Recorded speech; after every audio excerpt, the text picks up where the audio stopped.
Мен алыскы Чаткал районуна караштуу Черекса айыл өкмөтүнөн келдим. Биздин район аябай мындай проблемалуу район да. Өзүңүздөр билесиздер, өлкө башчы да барып көргөн, жеринен билет да. Аябай шарты катал, негизинен алтын кен тармагында аябай алдыга кетип калганбыз. Ошондуктан кен боюнча аябай чоң проблемаларыбыз бар да. Биринчиден, Чаткалдын тешилбеген жери калбады да, бүгүнкү күндө 100дөн ашуун лицензия сатылып кеткен. Ошо лицензияларды биз сизден суранабыз, Садыр Нуркожоевич, ошону кайтарып алууга. Анан экинчиден, ошол фирмалар бүгүнкү күндө налогун гана төлөшөт, эч кандай мамлекетке үлүш төлөшпөйт. Буну эмне кылабыз, урматтуу Садыр Нуркожоевич? Мен өзүм кичинекейимен баштап ушу жүрөгүм өккөн маселе бар да, ушул. Азыркы учурда Чаткал экологиялык катастрофага учурап калды ужечи. Казылбаган жерибиз калбады, суубуз булганып атат. Эл чыгып тополоң кылайын десе, барып сотрудниктер басып коет. Не кылабыз?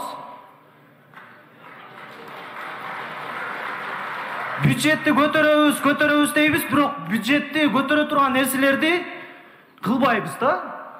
Мисалы, Вертекс Голд, чаарат, чоң чаарат, кичи чаараттар бар, бирок мамлекетке эч кандай салык төлөшпөйт. Не кылабыз ушул маселени?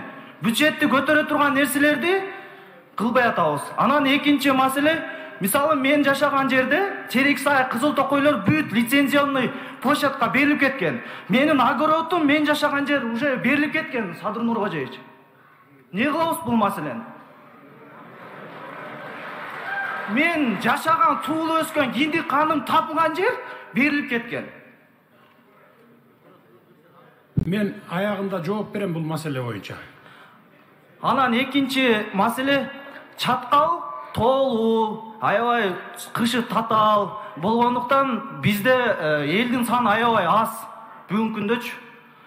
Анан жогорку кеңешке биз проблемаларыбызды жөнөтөбүз, бирок эч жетпейт да.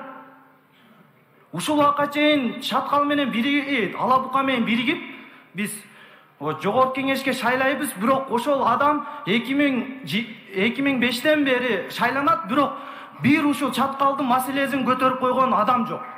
Ал адамды биз 10 жылда бир жол көрөбүз, басып барбайт да. Не кылабыз бул маселени?